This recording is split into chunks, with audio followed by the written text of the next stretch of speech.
Imagine surviving the deadliest, most mathematically impossible meat grinder ever designed by a totalitarian state. Right. You have starved, you have bled, you have watched your allies be butchered right in front of your eyes, and finally, the cannon fires. The trumpet sound. You are the victor. But the paradox there, the horrifying reality that hits you the moment they place that crown on your head, is that by winning the game, you have actually lost everything. Exactly. I mean, you haven't bought your freedom. You have just purchased a permanent front row ticket to your own psychological torture. It is a terrifying shift in perspective. You spend your entire life in a district believing that the arena is the ultimate. Yeah, you think, if I can just survive that physical space, the horror ends. Right.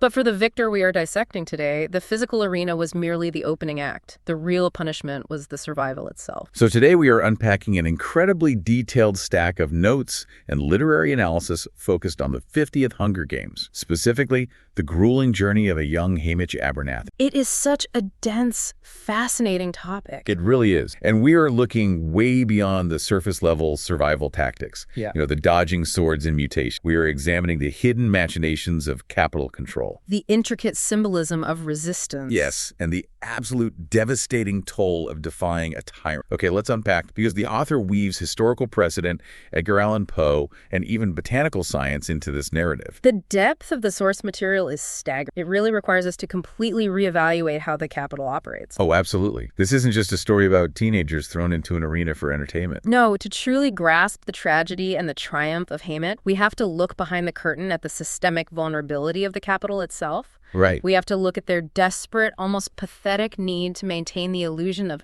absolute control, and how even the tiniest spark of resistance threatens to bring the entire artifice crashing down. I want you to put yourself in that headspace for a moment. Imagine being placed in an unwinnable situation. A nightmare scenario. Yeah, a scenario where the rules are entirely rigged. The house always, and your very existence is viewed as a threat by the people holding all the cards. It is suffocating just to think about. It is. How do you hold on to any semblance of your humanity when every structural force around you is engineered to strip it away? That is the invisible weight we are examining in our deep dive today. And it is crucial to remember that that pressure doesn't start at the sounding of the gong. No, it starts weeks before, right? Exactly. It starts in the suffocating luxury of the Capitol's train. Before we jump into the bloodbath, we have to look at the covert rebellions simmering in those teen gymnasiums. Right. The tributes are lifting weights and tying knots, but there is a much more dangerous game being played in the quiet conversations between the weapons racks. We see this brilliantly illustrated in a seemingly casual interaction with Plutarch Heavens. So Plutarch is wandering around the training center, acting as a producer or a reporter, and he strikes up a conversation with Haymitch and his district partner, Maysilee Donner. And out of nowhere, Plutarch asks a question that should theoretically get him executed on the spot. It is a wild moment. It is. He looks at these two kids who are marked for death and asks why the districts submit to capital rule. He literally asks, why do you agree to it? It is a staggering thing to say out loud in a surveillance. I mean, how does he even get away with that? Well, look at the architecture of that decision. Plutarch is approaching this from a place of absolute, untouchable privilege. He is a Heavensby. Right, the elite of the elite. Exact. He lives in a marble fortress featuring a spiral golden staircase topped with an eagle. He wears violet and purple uniforms. And those colors, historically and in Panem, signify royalty, aristocracy, and the ruling class. Precise. He is incredibly detached from the visceral reality of what these kids are about. I really struggle with Plutarch's angle here. How so? Well, he is standing there, completely secure, essentially asking two kids who are weeks away from being slaughtered, hey, why don't you guys just rise up? Oh, I see what you mean. Yeah, he sees the hangings in the districts, the starvation, the peacekeepers, and he casually floats the idea that the fear doesn't justify the submission. Feels incredibly tone-deaf. It is tone-deaf, absolutely, but it is also highly calculated. Okay, walk me through that. Plutarch views the rebellion as a philosophical exercise. He is a student of history. He understands the rise and fall of empires, the inevitable collapse of authoritarianism. So he knows the capital cannot maintain this grip forever. Right. But because he isn't the one starving, he is playing chess. He views the tributes as pieces on a board. Wow. He asks a genuine question, pointing out that the capital has the weapons, but the districts have the numbers. But he does it from a fortress of safety. Yeah, it is easy to be a philosopher when your stomach is full and you aren't walking into a minefield. Very. But regardless of his privilege, that conversation plants a seed in Haymitch's mind. It is a spark. It suggests that the capital's power isn't a law of nature. It is a social contract that can be broken. And that concept of breaking the machine leads us directly to Bite. Oh, Bate, the victor from District 3. Yes, who is also in the training. But Bate isn't there for a social call. He is enduring one of the most sadistic punishments President Snow has ever devised. The psychological torture Bate is subjected to here is profound. It really is. Bate tried to sabotage Capitol communications in the past. Right. He attempted to disrupt the broadcast, to break the Capitol's monopoly on information. And as a victor, his life is technically protected, and his intellect is too valuable to the Capitol to execute him. So Snow strikes at the one thing Bate cannot protect. His son, Ampert. Yeah. Ampert is reaped for the 50th games, and Bate is forced to mentor his own child. Oh man, Snow forces Bate to sit in the training center and actively participate in the preparation of his son for a slaughter. It is a daily, agonizing reminder that the Capitol owns including the lives of a victor's children. It forces Bate to watch every second of his child's life tick away, knowing the odds are overwhelmingly against him. Most people in that situation would break. They would shut down or weep or beg. Right. But Bate does something incredibly subversive. He pulls Haymitch aside and gives him a highly detailed technical lesson on how to turn a potato into a battery. He uses copper and zinc, packets of coins, and nails. And on the surface, if a Capitol camera is watching, it just looks like a quirky survival tip. Like, here's how to make a tiny flashlight in the woods. Right. A harmless science experiment. But to me, this is a Trojan horse. Okay, I love this analogy. How so? Walk me through the mechanics of that. Well, Bate knows his son probably isn't going to make it. He is a realist. So he's looking for a vessel, someone sharp enough to understand what he's really teaching. And he chooses Haymitch. Exactly. A potato battery works through a chemical reaction between two different metals, the anode and the cathode, suspended in the potato's phosphoric acid, which acts as the electrolyte. Right, basic electrochemistry. Bate isn't just teaching Haymitch how to make a light. He is handing him the fundamental blueprint for how to short-circuit a system. Wow. He is teaching Haymitch that energy can be harnessed, diverted, and weaponized. That changes the entire context of the lesson. Bate is secretly passing the torch. He really is. He even slips Haymitch the actual copper and zinc materials when they shake hands, hiding the transfer from the cameras. He is planting the idea that the arena itself is not a static environment you just survive. It is a machine, and machines can be manipulated. Machines can be broken. Yeah. And if we extrapolate this to the overarching narrative, think about the specific object Bate uses. The potato.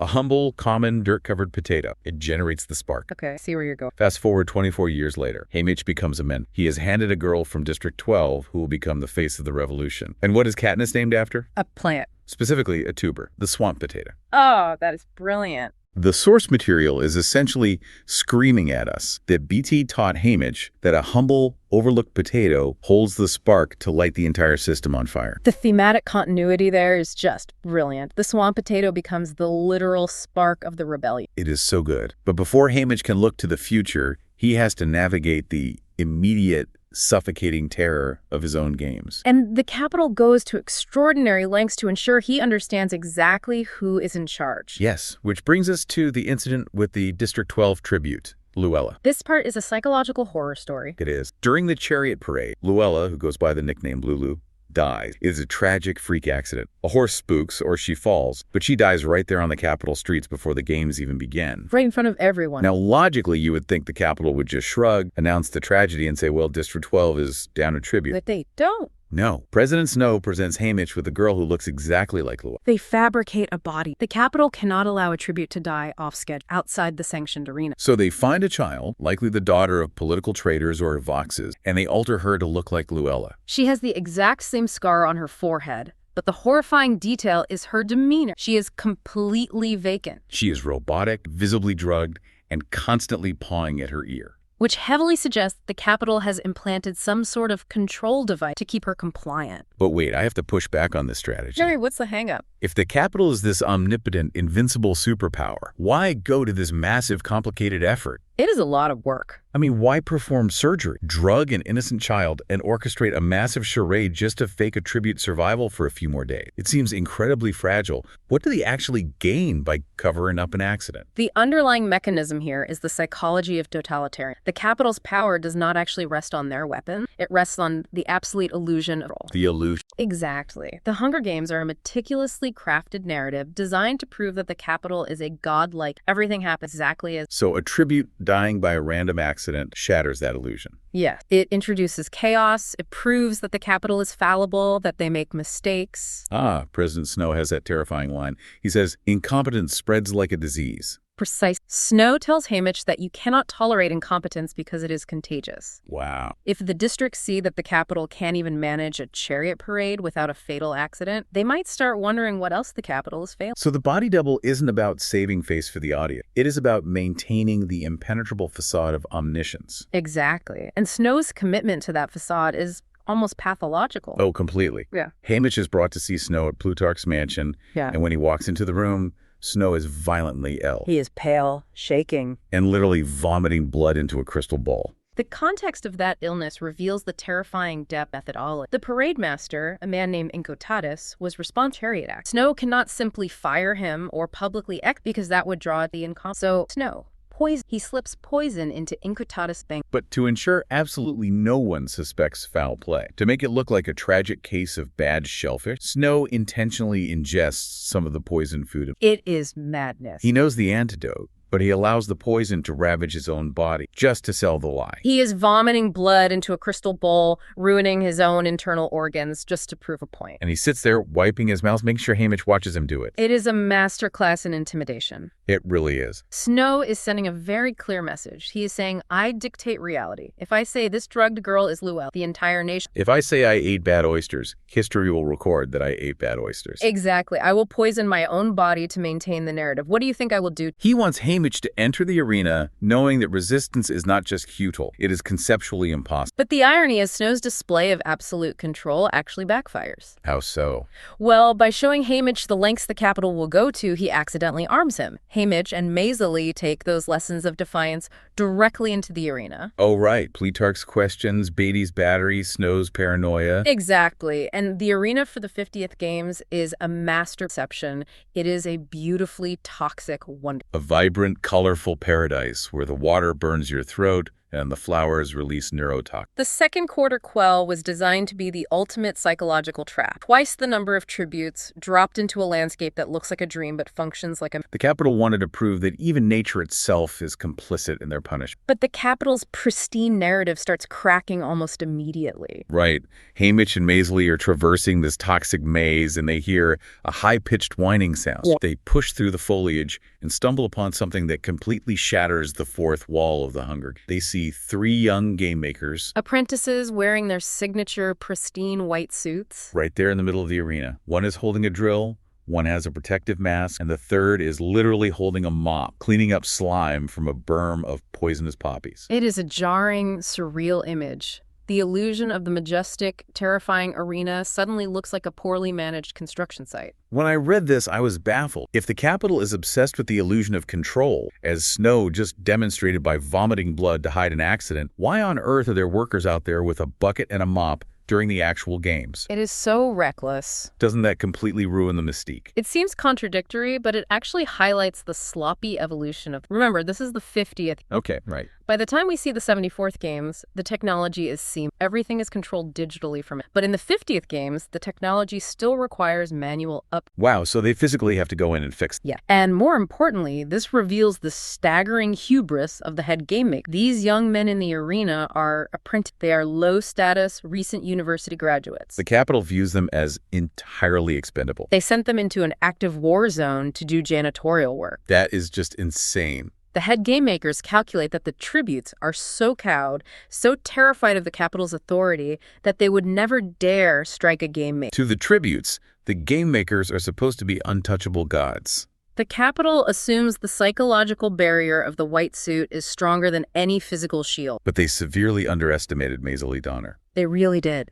The game makers spot the tributes. They are visibly terrified, physically shaking, but they try to assert their authority. They tell Haymitch and Maysilee they're in violation of the rules and demand they withdraw. And Maysilee, with this incredible honey-dripping sarcasm, analyzes the situation instantly. She looks at them and says, essentially, if they sent you in here with a mop while people are hunting each other with swords, you must not be very important. Such a powerful line. And then she raises her weapon. She shoots a blow dart directly behind the ear of one of the game makers. He drops dead. That moment fundamentally shifts the power dynamic of the entire Hunger Games universe. Because Maysilee doesn't just kill a threat, she assassinates a representative of the state. She shatters the illusion of capital and vulnerability. She proves that the gods bleed just like the kids from the districts. It is a profound assertion that the capital's monopoly on violence is a lie. She strikes at the architecture of the games. And what is fascinating is that Maysilee's rebellion isn't just limited to violence. No, she engages in highly sophisticated psychological warfare. Talk about what she does with the sponsor gift. Oh, this is brilliant. Earlier that same day, Maysilee creates what she explicitly calls a poster. She receives a sponsored parachute containing cornbread,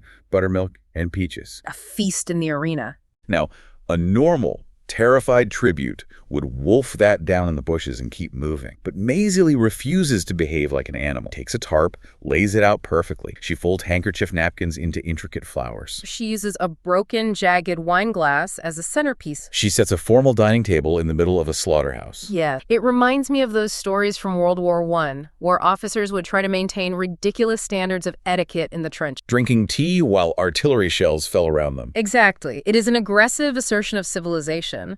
By taking the time to fold napkins and set a table, Maysilee is screaming at the Capitol cameras. He is demanding they recognize her humanity. She is saying, you portray us as savage dogs fighting over scraps, but we are civilized. We appreciate beauty. We are not what you say. And the specific food, cornbread and buttermilk, carries its own weight. Those are staples of District 12. Comfort foods. Exactly, steeped in family tradition and home. She's bringing the dignity of her district into the Capitol's pristine, toxic arena. She is refusing to be assimilated into their narrative of savagery. But the Capitol cannot let a tribute assassinate a game maker and mock their system without immediate, horrifying retaliation. And the revenge the head game makers devise is deeply personal, targeting Maysilee's specific identity. They unleash a localized mutation designed exclusively for her. Tell me about the attack. Haymitch and Maysilee are nearing the edge of the arena cliff, looking for the boundary. Suddenly, a flock of 24 water birds descends from the sky. But these aren't normal birds. No, they have long, muscular legs, razor-sharp, sword-like beaks,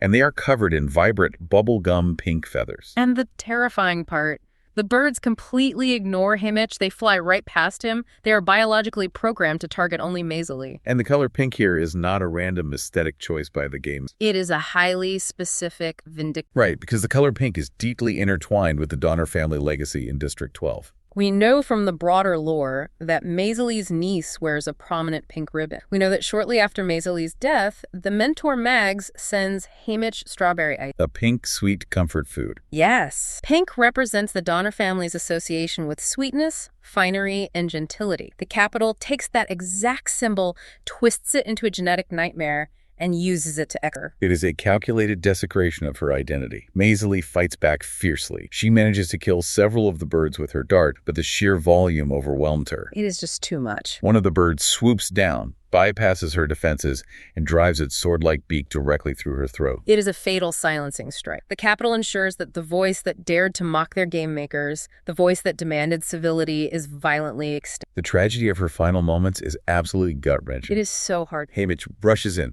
slices the bird's head off, but it's too late. The damage is catastrophic. Maysilee is bleeding out rapidly. Because her throat is destroyed, she cannot speak. She is drowning in her own blood. Haymitch drops to his knees and grabs her uninjured hand. He wants to comfort her, but Maysilee doesn't want comfort. No. With her fading strength, she deliberately locks her pinky finger around his.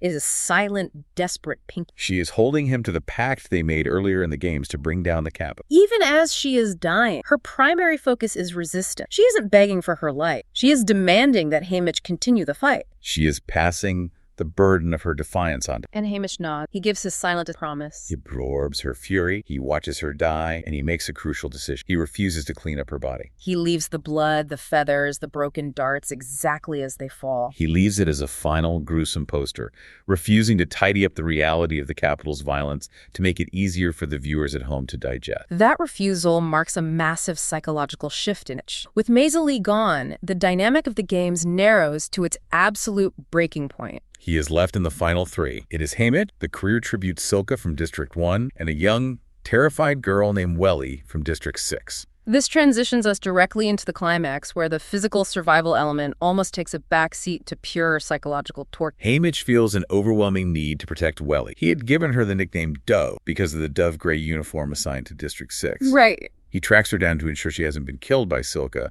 He finds her high up in the branches of a tree, but her condition is horrific. She is starving, severely dehydrated, and her eyes are glassed. She is clinging to the branch, belly down, completely immobilized. She is paralyzed like a possum. The tonic immobility. Yes. When possums are placed under extreme, inescapable stress, they don't just play dead as a trick. Their bodies undergo an involuntary physiological response called tonic immobility. Their heart rate drops, their breathing becomes shallow, And their muscles lock up. Wellie's central nervous system has completely shut down from the trauma of the arena. It is a devastating state to be in. Haymitch manages to receive a sponsor parachute containing a small pot of warm vanilla pudding. Because Wellie is so weak, she can't even chew or swallow solid food. Haymitch has to scoop the pudding and feed her directly, almost pre-digesting the experience. It is a profound moment of nurturing in an environment designed exclusively for murder. He is desperately trying to pull her back from the edge of physiological collapse. There's a biological phenomenon that perfectly captures the unsettling intimacy of this moment. Because Haymitch explicitly calls her a dove, it mirrors the way actual mourning doves feed their offspring.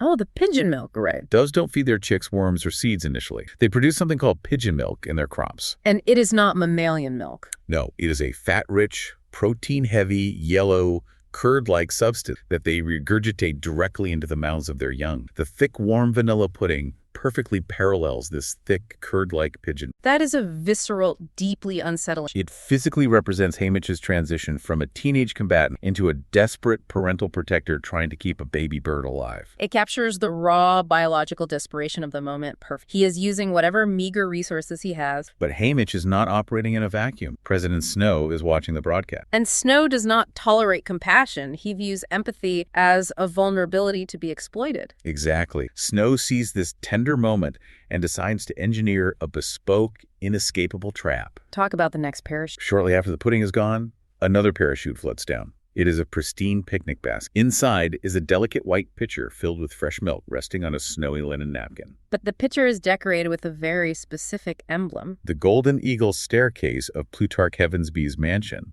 And tucked beside it is a high-quality card with a single sentence printed on it, courtesy of the Capitol. This is not a sponsor gift. This is a personal, vindictive greeting card from President Snow. He is directly referencing their meeting in Plutarch's library. He is reminding Haymitch of the poisoned parade master vomiting blood. He is reminding Haymitch of his absolute, unyielding power. Snow has metaphorically sprinkled his own fingerprints all over this pitcher of milk. So Haymitch is staring at this milk, and he is 99% sure it is laced with a lethal, untraceable poison, just like the parade master. But Wellie is dying of thirst and starvation right next. Let's look at the game theory of Snow's trap here, because it is flawlessly sadistic. Snow has constructed 4 distinct scenarios, and every single one destroys Haymitch. Walk me through the variables. Okay, scenario 1. Haymitch feeds the milk to Wellie. He quenches her thirst, but he knowingly poisons his ally. He physically survives, but he becomes a murderer by his own hand, completely destroying his soul and betraying everything Maysilee stood for. Brutal. Scenario 2. Scenario 2. Haymitch decides to take the bullet. He drinks the milk himself and dies. He maintains his moral purity, but he leaves a paralyzed, starving Wellie to die slowly in a tree, or worse, to be discovered and butchered by the career tribute Silka. And Snow gets the immense satisfaction of watching the defiant boy surrender. Exactly. Scenario 3. They share it. They both drink the milk, essentially committing a joint suicide to escape the Capitol's game. But if they do that, Silka automatically wins. The Capitol's system of rewarding the most brutal, compliant killer is validated, and the rebellion snuffed out. And the final scenario, scenario 4, Haymitch realizes the trap and throws the milk away. But think about the audience in the district. Right, the cameras are rolling. The viewers at home don't know about the poison parade master. They don't know the context of the Golden Eagle. All they see is a strong, capable teenager taking a pitcher of life-saving milk away from a dying, paralyzed child. And dumping it in the dirt to secure his own victory. He looks like a selfish, ruthless monster.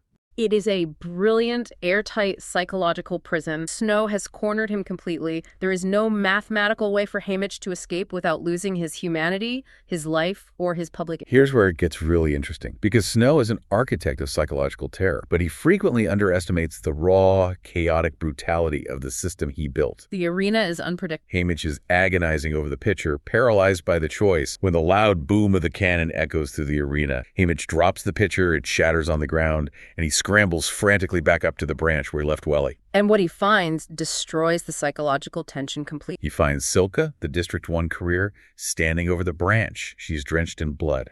In one hand, she is gripping her heavy battle axe. In the other, she is holding Welly's freshly decapitated head. Like a butcher holding a headless baby. It is a moment of profound, sickening whiplash. Snow's elegant, refined, high society poison trap is rendered completely irrelevant by the visceral, unadulterated savagery of his own favorite career tribute. The illusion of a sophisticated, controlled mind game shatters into a blood-soaked reality. Silka casually tosses Welly's head aside, looks at Haymitch, and coldly declares that she will be the one to honor the capital by win. That statement initiates the final, desperate confrontation of the 50th game, and there is nothing elegant about it. No, it is not a heroic sword fight. It is an ugly, desperate scramble for survival. The arena breaks down into a brutal, close-quarters axe fight in the dirt. They are doling out blows with axe blades, wooden handles, elbows, and knees. Silka is larger and more trained. She manages to swing her axe and opens a massive, horrifying gash straight across Haymitch's stomach. His actual intestines begin slipping out of the wound. It is gruesome. He is bleeding out, choking, caught in a suffocating headlock. He's literally holding his own organs inside his body with one hand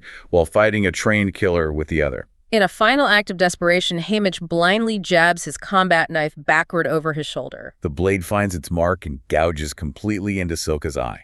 It results in mutual catastrophic destruction. Both of them are mortally wounded, bleeding profusely, stumbling away from each other. Haymitch is zigzagging blindly through the toxic foliage, clutching his stomach, trying to keep his innards from spilling onto the dirt. He reaches the very edge of the cliff they discovered earlier. And Silka is still coming. Silka, half blind and raging, pursues him. She spots him at the edge, winds up, and hurls her heavy axe directly at his head. Haymitch collapses to the dirt just in time to dodge the blade. But as he falls, his brilliant observation skills, the very thing that made him a threat in the training center, save his life. He remembers a minor detail from earlier in the day. Right. He had casually tossed a pebble over the edge of this exact cliff, and the pebble had bounced back up, landing near his feet, slightly warmer than before. He had discovered the boundary, the invisible force field containing the arena. Yes. Haymitch hits the dirt, and the axe whistles right over his head. It sails over the cliff edge, strikes the invisible superheated force field, and rebounds with immense velocity directly back toward the thrower. The heavy blade embeds itself squarely into Silka's skull.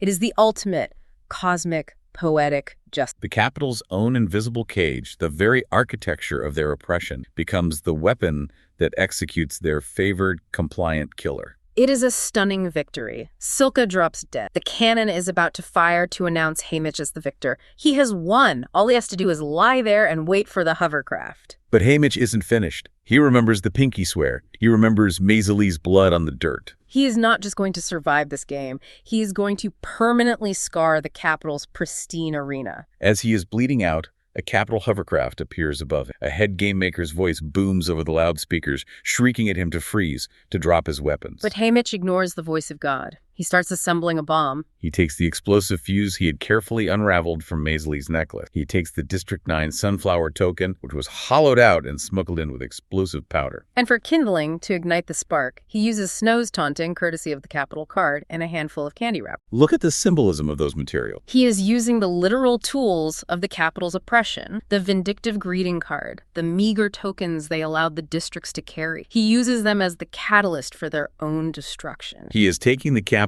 arrogance and turning it into a weapon. And the game maker is screaming in absolute panic over the loudspeakers, "Drop that now, you don't know what you're doing." Peacekeepers in the hovercraft start firing machine guns. Bullets are raining down, tearing up the dirt around his hands. But Haymitch is perfectly calm. He kisses his flint striker, strikes the spark Petit taught him to harness, lights the fuse, and hurls the improvised explosive deep into the canyon below, right where he calculated the arena's central generator must be hidden. The resulting explosion doesn't just damage a tree, it blows up the entire cliff face. It causes a massive, localized earthquake that rocks the foundations of the Wonderland arena, short-circuiting the environment. Haymitch's final sensation, before losing consciousness while holding his slipping intestine, is a profound sense of dying happy. Because in his final moments, he didn't just kill a tribute. He successfully hit the capital right in the teeth, broke their machine. He physically survived. The capital's advanced medicine patches his intestines, heals his scars, and crowns him the victor of the 50th hunger. But the celebration is hollow, which brings us to the agonizing aftermath of his victory. Haymitch leaves the physical arena,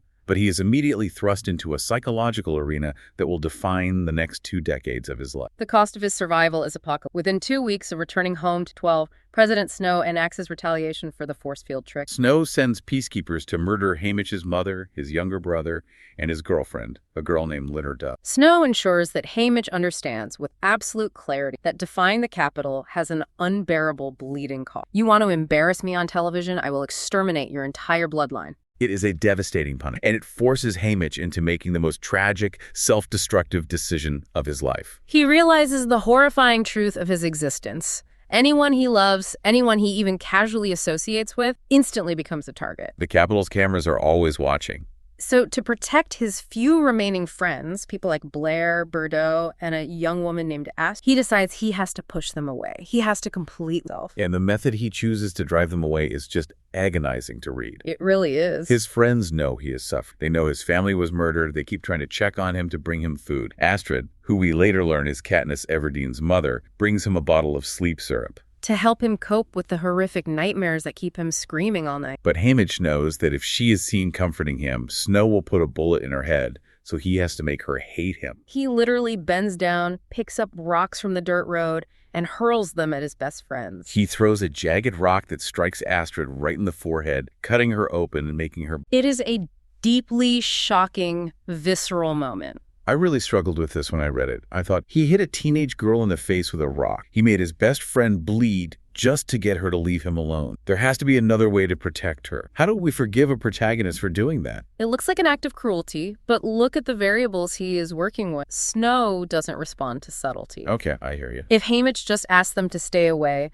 Snow would still know the affection existed, and he would use it as leverage. By violently attacking them, by drawing blood, Haymitch intentionally makes himself a monster in their eyes. He provides documented proof to the Capitol surveillance cameras that he despises these people. Hurting Astrid physically is the only mathematical way to save her life. He sacrifices his own reputation, his own desperate need for comfort and community to ensure their survival. He locks himself inside a solitary confinement of his own making, throwing away the key so they can live. It is a martyrdom that nobody even knows is happening. It is agonizing. And to cope with that crushing self-imposed isolation, he turns to substance abuse. He spends his days drinking incredibly cheap, toxic rot-gut liquor to numb the relentless pain. He wanders the perimeter of District 12 in a miserable stupor. And one afternoon, his old friend Bordeaux, who hasn't forgiven him for the rock throwing, but still pities the broken man he has become, finds him. Bordeaux leads Haymitch deep into the wood, far away from the cameras. Bordeaux leads him to a hidden secret graveyard. Yes, the Cup. This musical nomadic group that used to live in District 12 decades ago, famous for their songs and their independence. Bordeaux shows Haymitch this hidden, overgrown grove filled with beautifully carved, unmarked headstones. There are no names on the stones to protect the dead from the Capitol's historical erasure. Instead, the stones feature excerpts from classic poetry. There is a white stone with lines from Christina Rossetti's Maud Clare dedicated to Ma Ivory. There is a slate stone referencing the ballad of... And then, Haymitch stops in front of a gray rock speckled with pink and purple. It is the grave of his murdered girlfriend, Lenore Dove. And the poem carved into Lenore Dove's grave is arguably the most fitting piece of literature in this entire Edgar Allan Poe. The lines etched into the stone read, and the only word there spoken was the whispered word, Lenore. This I whispered, and an echo murmured back the word, Lenore. Merely this and nothing more. The literary analysis here is profound. In Poe's poem, the narrator is a man trapped study, surrounded by shadow, mourning his lost love, Lenore. He is driven to the brink of madness by a raven that perches above his door. A bird that refuses to leave and constantly repeats a single crushing word, nevermore. For Haymitch, the metaphor is agonizingly literal. President Snow and the overarching power of the Capitol is the raven. The raven is an unblinking, unfeeling observer that has permanently entrenched itself in Haymitch's life. The repeated word nevermore is the Capitol's decree. It is Haymitch's realization that he can never more love safe. He can never more have a family. He can never more be a normal, functioning human being. In the poem, the narrator begs for a drug called nepenthe, a mythical potion designed to induce the forgetfulness of pain and sorrow. He begs to drink it to forget Lenore. For Haymitch, his nepenthe is the rot-gut liquor in the sleep syrup. He drinks until he passes out to forget the gumdrops Maysilee shared, to forget the smell of the arena, to forget the blood on Welly's neck, and to forget the loss of his own Lenore. He tries to drown the raven in alcohol, but the memory and the mandate of defiance persistent to stay submerged. It is. The very next morning, Haymitch wakes up shivering in a dirty alleyway in the district, and he opens his eyes to see a message painted on the brick wall in bright, defiant orange spray paint. The graffiti reads, "No capital, no hanging tree, no capital reaping." It is a message that Lenore Dove painted before she was murdered. The peacekeepers tried to wash it away, but the orange paint stained the brick. It proves that her defiance wasn't erased. By leaving that mark, she condemned him to carry the memory, keep fighting, even if he has to do it from the bottom of a bottle. Which brings us finally to the resolution of his journey. Decades of isolation, alcoholism, and trauma follow that moment in the alley. But the story of Haymitch Abernathy does not end in the dark. It ends with the arrival of the luckier generation. We have to jump forward to 24 years. For over 2 decades, Haymitch is forced to mentor tribute after tribute, watching dozens of children from his district be slaughtered, drinking his Nepenthe just to survive the broadcast. But we have to look back at a very quiet, prophetic conversation he had with Plutarch Heavens during his victory. Plutarch, still playing the long game of chess, tells a drunken, despairing Haymitch, "We need someone exactly like you, just luck or with better timing." It is a stunning prophet. Plutarch recognizes that Haymitch has the tactical brilliance and the utter ruthlessness required to break the cap, but he is trapped in the wrong. He is a lone spark without enough tint. But Plutarch knows that eventually the variables will align. And 24 years later, that luckier person finally arrives on the... That person is Katniss Everdeen. Yeah. And the cosmic intergenerational connections between these characters are absolutely insane. Let's trace the thread. Haymitch remembers seeing Katniss as a tiny baby at the Hob, the Black Mark, choosing held by Birdo. Birdo was bouncing her, so proud of this new life. This is the exact same Birdo who, during the reaping for the 50th games, Haymitch's game, saw Peeta Mellark's father standing in the crowd. When the peacekeepers were getting aggressive, Birdo secretly punched Peeta's dad in the back of the knee, causing him to stumble out of the line of fire, effectively saving his life from being randomly executed. The butterfly effect there is breathtaking. If Birdo doesn't save Peeta's father, Peeta is never born.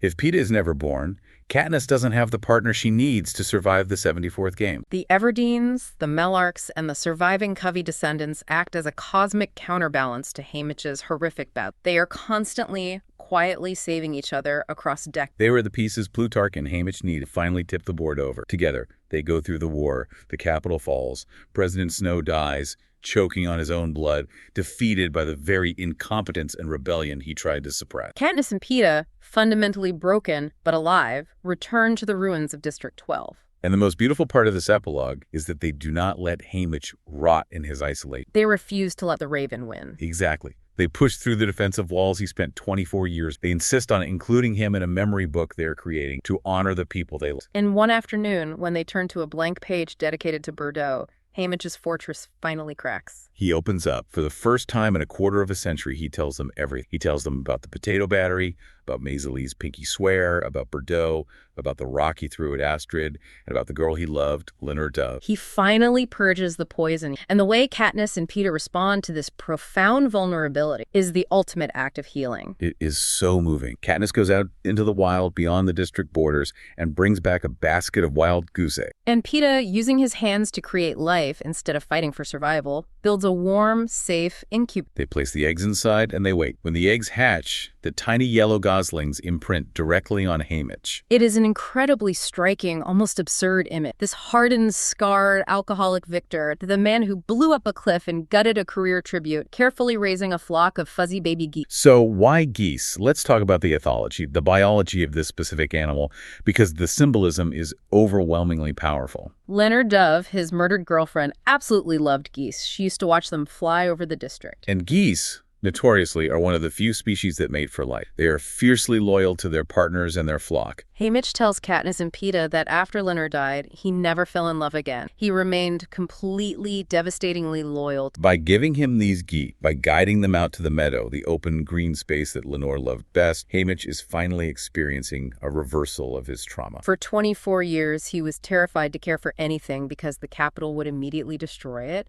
Raising the geese is his ultimate victory. He is finally allowed to nurture a living thing, to watch it grow, without the immediate suffocating fear of President Snow swooping in to murder it. The raven, the symbol of endless torment, has been replaced by the symbol of enduring, lifelong devotion. He finds a quiet, fragile peace in that. As he watches the geese waddle through the grass, he speaks to the ghost, the memory of Lenore Dove. He tells her, "I love you like all fire." And in his mind, he hears her reply, "I love you like all fire, too." It is a testament to the sheer grit of survival. Yes, but more importantly, it is a testament to the absolute endurance of love in the face of systemic annihilation. The Capitol tried to burn his humanity to ash, but the fire of his devotion outlasted their empire. It truly is an astonishing narrative arc. We have traced an incredible journey today. We started with a defiant boy in the training center, learning how a humble potato could generate a spark, identifying the massive lumbering machine of his own oppression. We followed him into that toxic wonderland where he witnessed the Capitol's desperate, sloppy attempts at control. We watched Maysilee Donner weaponize a picnic napkin to demand her humanity, and we saw Haymitch use the Capitol's own superheated force field and their taunting greeting card to blow their pristine game to pieces. We examined the horrifying, invisible cost of that. A young man forced to hurl rocks at the people he loved most just to keep them alive. Wrapping himself in the suffocating cloak of Poe's raven, desperately drinking Nepenthe to survive the crushing weight of his solitary confinement. And finally, we saw that broken, bleeding man become the patient. The man who recognized the true swamp potato when she finally arrived on stage, and who used his luckier pieces to burn the Capitol to the ground, ending his journey not as a killer, but as a protector, raising geese in the meadow of the condemned. It is a devastating, complex, and ultimately incredibly healing story. It serves as a powerful reminder of the complex, often hidden mechanisms of human survival and the bizarre shapes love must sometimes take when... So, as we wrap up this deep dive, I want you to consider the invisible weight carried by the mentors, the elders, or the guarded people in your own life. Think about the people who are hardened, who push others away, who seem difficult, abrasive, or close. Consider the possibility that they might be survivors of battles you know absolutely about. Their harsh exterior might not be born of malice. It might just be a desperate defense. It might be a fortress built from a place of profound love, a wall constructed specifically to protect the people they care about from the shrapnel of their own trauma. That is a profound lens through which to view the people around. And I want to leave you with one final realization to mull over, a thought that completely reframes everything. We spent a massive amount of time today dissecting the 50th Hunger. We talked about the physical arena, the toxic flowers, the pink ladybug mutations, the game makers with their mops, and the rebounding force. But the true arena for the 50th Hunger Game was never that beautifully constructed Wonderland maze. No. The true arena was Haymitch Abernathy's mind for the next 24 years. Wow. President Snow thought he had locked Haymitch in that mental arena forever. He viewed him as a defeated, broken plaything, a drunk who posed no threat.